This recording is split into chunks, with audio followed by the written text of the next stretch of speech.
नमस्कार, Sridevi classes YouTube channel पर एक बार फिर आपका स्वागत है। हमारी इलेक्ट्रिकल इंजीनियरिंग विषय की विशेष प्लेलिस्ट ऑब्जेक्टिव एमसीक्यू क्वेश्चंस की श्रृंखला में सिंक्रोनस मशीन की दूसरी और आखिरी वीडियो में समझते हैं रियल और रिएक्टिव पावर कंट्रोल को, सिंक्रोनस अल्टरनेटर के सिंक्रोनाइजेशन को और कुछ क्वेश्चंस करते हैं सिंक्रोनस मोटर के। तो शुरू करते हैं आज की वीडियो। सिंक्रोनस मशीन चाहे वो अल्टरनेटर हो या मोटर हो, उसके लिए एक बहुत महत्वपूर्ण बात है, जो रियल और रिएक्टिव इलेक्ट्रिक पावर है उसका कंट्रोल किस तरह से होता है। तो एक सिंक्रोनस मशीन में रियल पावर का कंट्रोल मैकेनिकल पावर के साथ है, अर्थात एक अल्टरनेटर की रियल इलेक्ट्रिकल आउटपुट उसके मैकेनिकल इनपुट पावर पे डिपेंड करेगी, उसी से कंट्रोल होगी। इसी तरह से एक अल्टरनेटर की रिएक्टिव पावर उसके एक्साइटेशन से ही केवल कंट्रोल होगी। रियल और रिएक्टिव पावर के कंट्रोल परस्पर इंडिपेंडेंट है और रियल मैकेनिकल पावर से और रिएक्टिव एक्साइटेशन से कंट्रोल होगी। यहाँ मेरा सी ऑप्शन सही ऑप्शन हो गया है। विषय को समझ लेता हूँ। मान लेते हैं कि एक इनफाइनाइट बस वोल्टेज से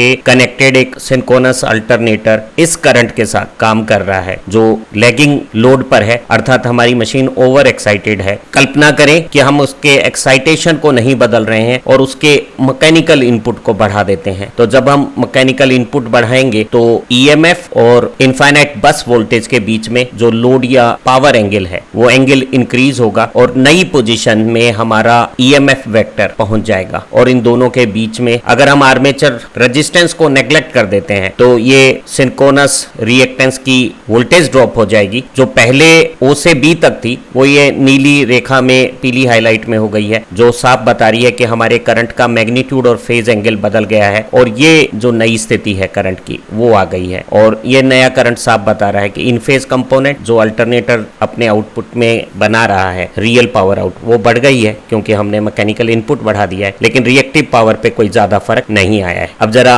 रिएक्टिव पावर के कंट्रोल को समझते हैं। अगर हम बिना मैकेनिकल इनपुट को बदले अगर जनरेटर का एक्साइटेशन बढ़ाते हैं, पहले से ही ओवर एक्साइटेड मशीन का एक्साइटेशन और ज्यादा बढ़ाते हैं, तो उसका ईएमएफ वेक्टर बढ़ जाएगा। इनफाइनाइट बस की वोल्टेज वही रहेगी, दोनों के बीच में नई सिंक्रोनस रिएक्टेंस की वोल्टेज ड्रॉप इस लाल रेखा से पीली हाईलाइट में आ रही है, जो बता रही है कि हमारे करंट का मैग्नीट्यूड भी बढ़ गया है और फेज पोजीशन भी बदल गई है। और इस नई स्थिति में आप देखेंगे कि इन फेज कंपोनेंट ऑफ करंट एक बार फिर सेम है, यानी रियल पावर पे एक्साइटेशन बढ़ाने का कोई असर नहीं हुआ है और रिएक्टिव पावर वो पहले से ज्यादा देने लग गया है, अर्थात इस ओवर एक्साइटेड जनरेटर का एक्साइटेशन बढ़ाने पर जनरेटर का पावर फैक्टर जो लैगिंग था वो पुअर हो गया है। पूछा है कि एक सिंक्रोनस मशीन मैक्सिमम पावर कब डेवलप करेगी, किस लोड या पावर एंगल पे एक सिंक्रोनस मशीन का, चाहे वो अल्टरनेटर हो या मोटर हो, मैक्सिमम पावर कंडीशन आएगी। तो अगर हम इस वोल्टेज IX वोल्टेज ड्रॉप और EMF ट्रायंगल में साइन लॉ का इस्तेमाल करें तो हम पाते हैं कि जो रियल पावर आउटपुट है उसका ये रिलेशन आ जाता है, जहां E जनरेटर में इंटरनल इंड्यूस्ड EMF है, VT इनफाइनाइट बस की वोल्टेज है, XS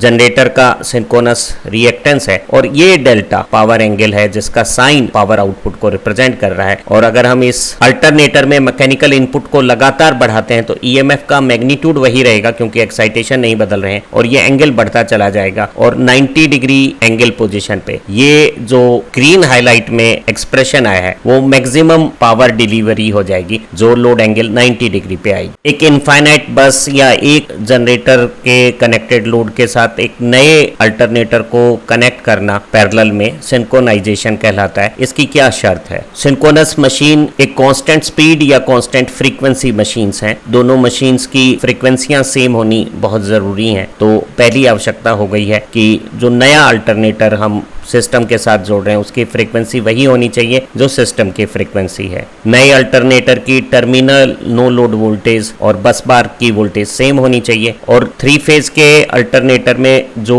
lead lag phase sequence है वो वही होनी चाहिए जो बस बार में फेज सीक्वेंस है। अगर हम गलत फेज सीक्वेंस के साथ किसी अल्टरनेटर को जोड़ने की कोशिश करेंगे तो वो एक शॉर्ट सर्किट जैसी स्थितियां बनाकर भारी नुकसान कर सकता है। अब सिंक्रोनाइजेशन के लिए हमें सही फेज इंस्टेंट की तलाश तलाश करनी होगी, जिसके लिए हम ऑटोमेटिक सिंक्रोनोस्कोप मेथड इस्तेमाल कर सकते हैं या 3 लैंप मेथड इस्तेमाल कर सकते हैं। तो वो राइट फेज इंस्टेंट हमें चयन करनी पड़ेगी। तो सारी शर्तें हमें पूरी करनी होगी, तभी हम एक नए अल्टरनेटर को पहले से चल रहे सिस्टम के साथ कनेक्ट कर सकते हैं। प्रश्न है कि डार्क और ब्राइट लैंप मेथड किस लिए इस्तेमाल होता है। तो हम किसी एक नए अल्टरनेटर को पहले से एग्जिस्टिंग सिस्टम के साथ सिंक्रोनाइज करते हैं तो डार्क और ब्राइट लैंप मेथड का इस्तेमाल कर सकते हैं। तो ये सिंक्रोनाइजेशन के लिए इस्तेमाल होता है। इसी तरह से सिंक्रोनोस्कोप का भी इस्तेमाल हम एक सिंक्रोनस जनरेटर को सिंक्रोनाइज करने के लिए कर सकते हैं। प्रश्न है एक सिंक्रोनस मोटर को डबली एक्साइटेड मशीन क्यों कहते हैं। तो एक सिंक्रोनस मोटर की वर्किंग के लिए हमें 3 phase space displaced stator armature की वाइंडिंग में 3 फेज टाइम डिस्प्लेस एक्साइटेशन देना होता है। तो ये एक एक्साइटेशन हो गया, जैसा कि हम इंडक्शन मोटर में भी देते हैं। लेकिन इसके साथ साथ हमें रोटेटिंग पार्ट में भी फील्ड फ्लक्स बनाने के लिए एक डीसी एक्साइटेशन देना होगा। तो इसे स्टेटर और रोटर दोनों जगह हम एक्साइटेशन देते हैं, जैसे कि हम डीसी मशीनों में करते हैं। इसलिए ये डीसी मशीनों की भांति ही डबली एक्साइटेड मशीन है। जबकि इंडक्शन मोटर में हमें रोटर में किसी एक्साइटेशन को देने की जरूरत नहीं है। वहां इलेक्ट्रोमैग्नेटिक इंडक्शन से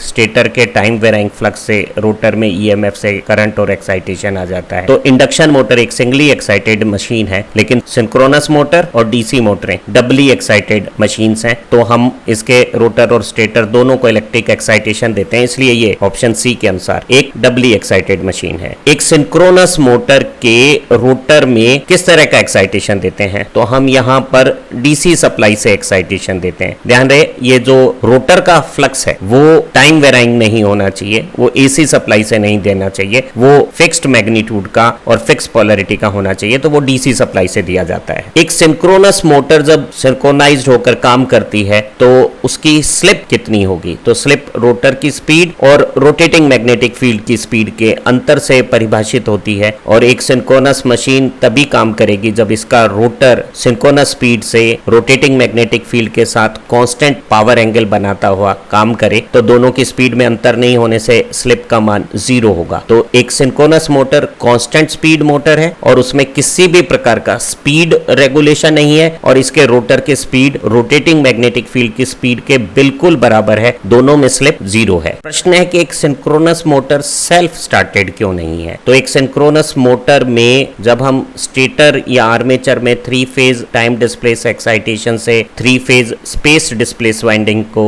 कनेक्ट करते हैं तो यहाँ एक सिंक्रोनस स्पीड से रोटेट करने वाला रोटेटिंग मैग्नेटिक फील्ड बन जाता है। रोटर में डीसी एक्साइटेशन देने से यहाँ एक एमएमएफ रोटर का भी बन जाता है। अगर रोटर के एमएमएफ और रोटेटिंग एमएमएफ के बीच में रिलेटिव स्पीड है तो रोटर और स्टेटर के एमएमएफ के बीच में जो इंस्टेंटेनियस टॉर्क बन रहा है उसका एवरेज मैग्नीट्यूड 0 होगा। एक कांस्टेंट टॉर्क डेवलपमेंट के लिए जरूरी है कि स्टेटर का मैग्नेटिक फील्ड और रोटर का मैग्नेटिक फील्ड एक दूसरे के रिलेटिव रोटेट ना हो और दोनों के बीच में एक कांस्टेंट एंगल मेंटेन रहे। वो तभी संभव है जब स्टेटर के रोटेटिंग मैग्नेटिक फील्ड के बराबर स्पीड से हमारा रोटर रोटेट करे, क्योंकि रुका हुआ रोटर सिंक्रोनस स्पीड पे चल नहीं पाएगा तो एवरेज टॉर्क 0 बनेगा। ऐसी स्थिति में हमारी सिंक्रोनस मोटर सेल्फ स्टार्ट नहीं होगी और हम कहेंगे कि जो इंस्टेंटेनियस टॉर्क है उसकी डायरेक्शन कभी तो पॉजिटिव है और कभी नेगेटिव है और एवरेज 0 है। यहाँ बी ऑप्शन सही हो गया है। अगर एक सिंक्रोनस मोटर के स्टेटर को 3 फेज सप्लाई दे दी जावे और इसके रोटर की वाइंडिंग को डीसी एक्साइटेशन ना देके और रोटर वाइंडिंग को फील्ड वाइंडिंग को शॉर्ट सर्किट कर दिया जाए तो ऐसी स्थिति में हमारा जो रोटर है वो एक इंडक्शन मोटर के रोटर जैसा बिहेव करेगा। उसमें रोटेटिंग मैग्नेटिक फील्ड के कारण इंड्यूस्ड ईएमएफ से करंट सर्कुलेट होगा और वो करंट इंडक्शन मोटर प्रिंसिपल की भांति इस रोटर को रोटेटिंग मैग्नेटिक फील्ड की दिशा में घुमा देगा। लेकिन घूमने की गति हमेशा सिंक्रोनस स्पीड से कुछ कम स्लिप के साथ होगी। तो हम कहेंगे कि हमारी जो सिंक्रोनस मोटर है वो एक इंडक्शन मोटर की भांति ही शुरू हो जाएगी। तो हम सारी सिंक्रोनस मोटरों को शुरुआत करते समय उनके रोटर को एक इंडक्शन मोटर प्रिंसिपल से बिना किसी मैकेनिकल लोड के ऑलमोस्ट सिंक्रोनस स्पीड पे ले आते हैं। उसके बाद जब यहाँ डीसी एक्साइटेशन देते हैं तो रोटेटिंग मैग्नेटिक मैग्नेटिक फील्ड जो आर्मेचर स्टेटर बना रहा है और रोटर का जो डीसी एक्साइटेशन से मैग्नेटिक फील्ड बनता है, उसमें अगर लॉकिंग हो जाती है तो हमारी मशीन इंडक्शन से सिंक्रोनस, इंडक्शन मोटर की भांति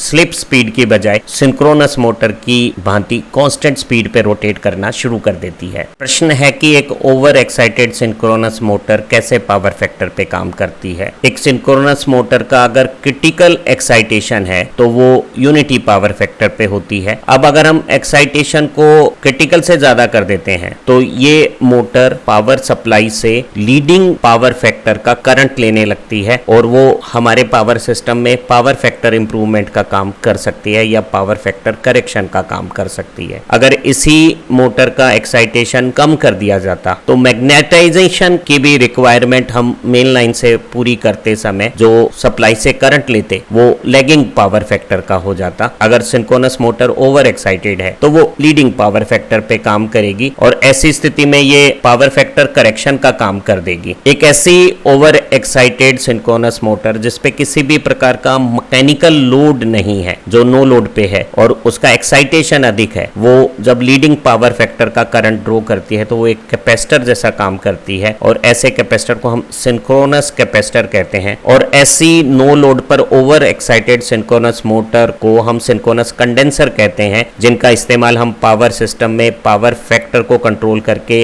वोल्टेज रेगुलेशन की प्रॉब्लम को सॉल्व करने में करते हैं। तो एक सिंक्रोनस मोटर सिंक्रोनस कैपेसिटर होगी जब वो ओवर एक्साइटेड भी हो और नो लोड पे हो। एक सिंक्रोनस मोटर में हंटिंग फिनोमिना कब होता है, प्रश्न है। तो एक सिंक्रोनस मशीन में स्टेटर का rotating magnetic field synchronous speed से रोटेट करता है और मैग्नेटिक लॉकिंग के साथ कुछ लोड एंगल से लैग करता हुआ हमारा रोटर भी सिंक्रोनस स्पीड के साथ रोटेट करता है। ऐसी स्थिति में सिंक्रोनस मोटर का मैकेनिकल आउटपुट और इलेक्ट्रिकल रियल पावर इनपुट में एक बैलेंस होता है। अचानक अगर मैकेनिकल लोड में सडन चेंजेस होते हैं तो हमारे रोटर की रोटेटिंग स्पीड बदलती है और ऐसी स्थिति में जो डिफरेंस पावर है उसकी सप्लाई रोटेटिंग मास का इनर्शिया करता है। जब रोटर की स्पीड सिंक्रोनस स्पीड से डिफरेंट हो जाती है, हमारे पावर सिस्टम में हैवी फ्लक्चुएशंस हो सकते हैं, मोटर की शाफ्ट पे बहुत ज्यादा टॉर्शनल स्ट्रेसेस आ सकती है और इस फिनोमिना को हम हंटिंग कहते हैं और ये लोड वेरिएशन से होती है। हंटिंग को एलिमिनेट करने के लिए हम सेलिएंट पोल सिंक्रोनस मोटरों के पोल फेस में कॉपर की